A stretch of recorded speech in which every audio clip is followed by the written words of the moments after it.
Young Communist League of New York and all the other radical groups. They're out there championing that issue. Now, listen to these people's own language, Sean, what they stand for. It is completely the opposite of what America was founded upon. They don't like living here. They don't like capitalism or the free enterprise system. They don't like the founding principles of the country, individual freedom and limited government and the rule of law and peace through strength and fiscal responsibility, free markets, human dignity. They're against all of that. By the way, regime media known as Fox was collapsing on air last night after it was obvious that Donald Trump was totally capitulating to Russia, as the No Kings protests clearly set the record for the largest peaceful demonstration in the history of the United States. And as Donald Trump continues to crash the economy and has his approval numbers are absolutely plummeting below 37%. So how is Fox going to try to cover this up for Donald Trump? Let me show you their propaganda strategy. Let's expose it. But they were definitely like collapsing last night on air. You had Hannity bring on Lindsey Graham and Senator Marino, these MAGA Republican Congress members, and Hannity floats the idea of turning Venezuela into the 51st state. Yep, they got to do the 51st state thing here. What? Venezuela to the 51st state? What are we talking about? Crazy word. Play this clip. I had a chat with you this weekend, and I thought you had a pretty darn good idea, and you said you were going to share it with the president. I want to know if you did, and that is this opposition leader in Venezuela that won the Nobel Prize that said it really deserved to go to Donald Trump. Sounds like a pretty good leader to me for the people of Venezuela, and the end of narco-terrorism and a better relationship with the U.S. Or if they choose maybe the 51st state, I don't know. Sounds good to me. Then shout out to my friend Dan Coe, who was on Fox, and he brought up, Donald Trump's out there posting videos of himself defecating on peaceful protesters. And then the Fox host was like, oh, I don't know what to do. Great work, Dan, who, by the way, is running for Congress. Here, play this clip. Dan, welcome to you. Thank you so much for joining us. Thank you. So are you buying what Karine Jean-Pierre is selling?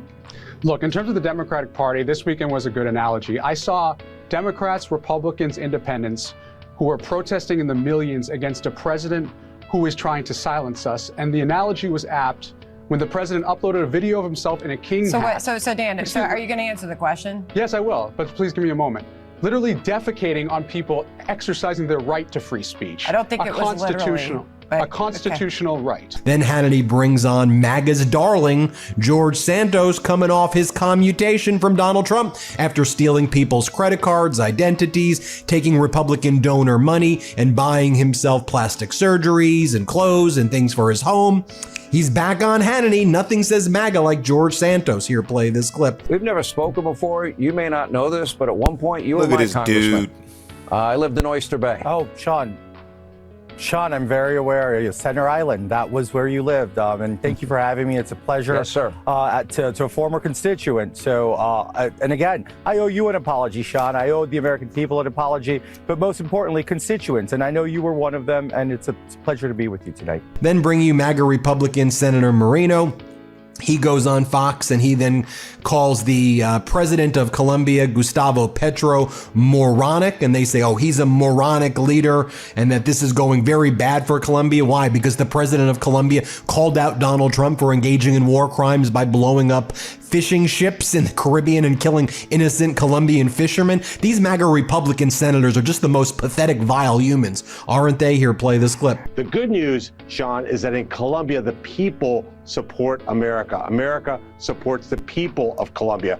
They just have a moronic leader in charge right now, but there's an election next year, and I think that's going to go very differently, and our relationship with Colombia will be back on track after this guy's gone. More from Senator Marino right here, and he again goes on to try to defame the president of Colombia, saying that he supports the cartels, and and by the way, Gustavo Petro has done a good job actually trying to stop the cartels in Colombia. It's nothing that's perfect, but if you look at the past history in Colombia, this has been important progress. But now, because he called out Donald Trump for war crimes, then you have the MAGA Republican senators going after him. Here, play this clip. You're exactly right. And what we have in Colombia is a president that got elected thanks to the help of drug cartels. We're going to continue to investigate that. In fact, we're going to turbocharge that investigation.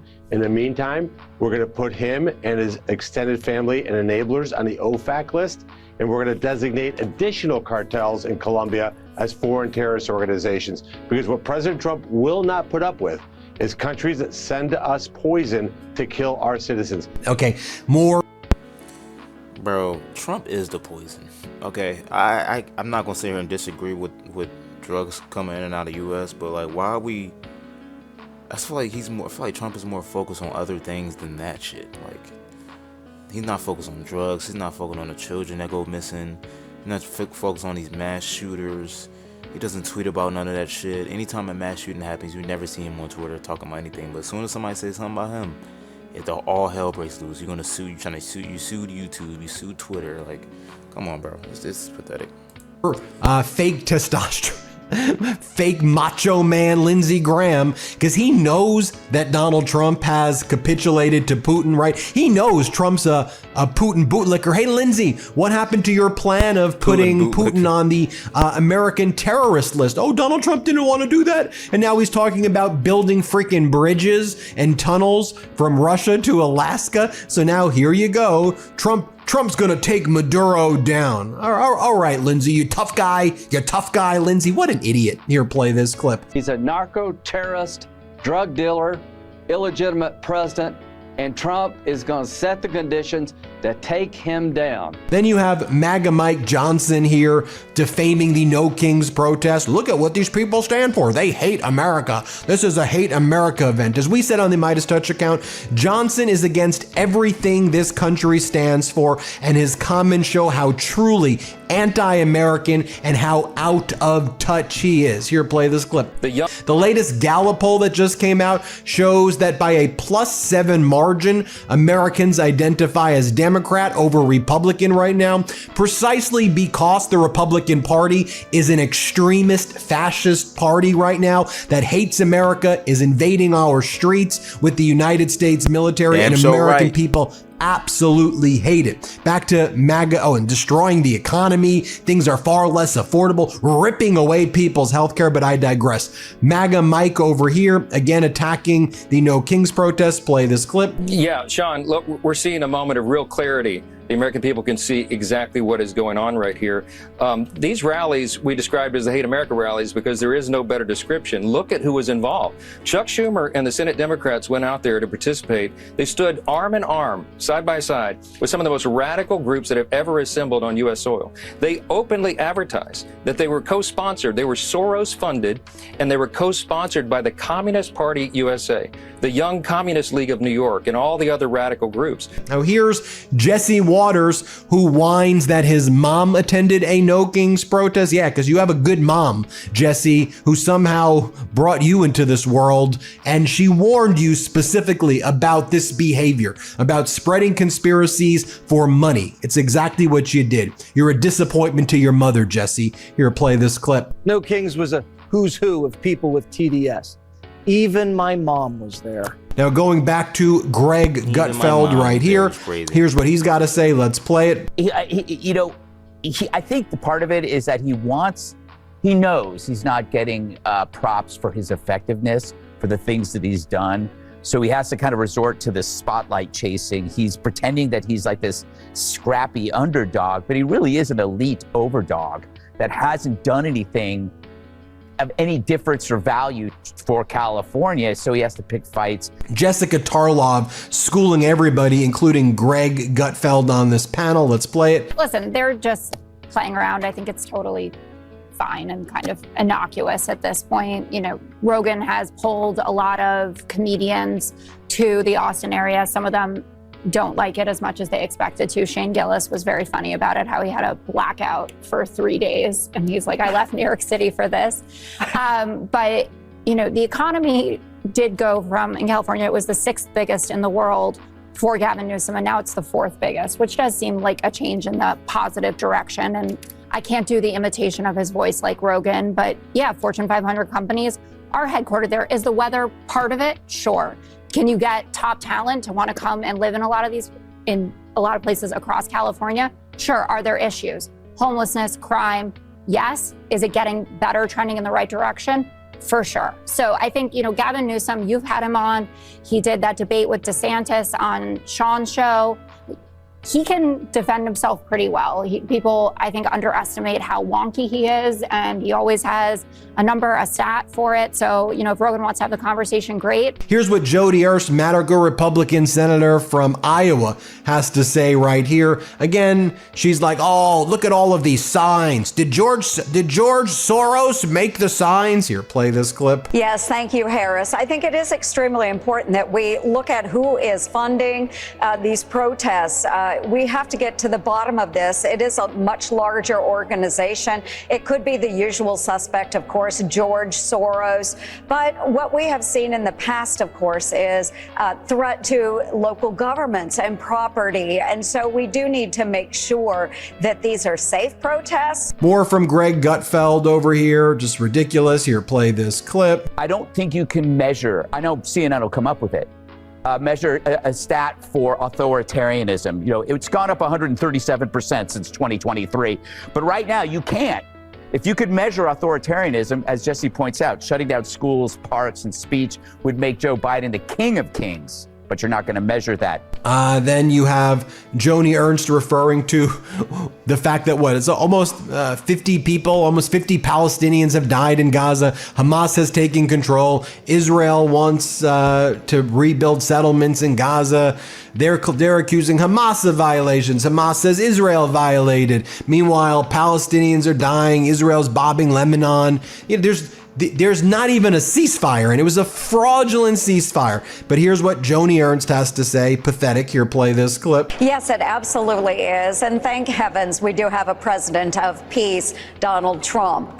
He has led to this extraordinary moment in time where we now have a fragile ceasefire, but a ceasefire nonetheless between Hamas and Israel. So we need to continue pressing forward. Hamas will continue to disrupt. I mean, we should know that and expect that, but we must be strong through this to bring peace to the region. So again, thanks heavens we have the right people that are leading this movement. We do need the Arab nations, particularly those that have been engaged in the Abraham Accords, to come forward and provide the necessary manpower in Gaza to keep the peace. We need to lean on these Arab countries to do the right thing. If they want peace, they need to be involved. And that's what's going on with MAGA right now. You got to call this behavior out, which we'll do all the time here on the Midas Touch Network. Shout out to Midas Touch. I love reacting to Midas Touch. They tell the real spill. Make sure y'all subscribe to Midas Touch on YouTube. Also subscribe to my channel, hit the notification bell so you're notified when I upload. Y'all let me know down in the comment section how you feel about Donald Trump, what he got going on in today's economy. He's trying to be a dictator like North Korea, Kim Jong-un. Like he's trying to be just like Hitler. It's crazy. We're so worried about other countries, we can't be worried about our own country. He's taking away healthcare. He's taking away fucking food stamps and shit like that. Like, come on, man. Jobs is it's hard to find a job. Everything's expensive. It's hard to be an American. It really is, man. It's really hard to be an American, y'all. All these Republicans turning Democrat. All these Republican states we had the no kings in all the Republican states. So it's people are starting to realize, even if you voted for me, they're starting to realize how bad this man is. Being a president as a person in general. I'm not afraid to say, if he did something good for our country, I'm not afraid to say, good job, presidential. But he's not. It's going downhill. Y'all let me know what y'all think down in the comment section. I love y'all. Peace and love, baby. We out.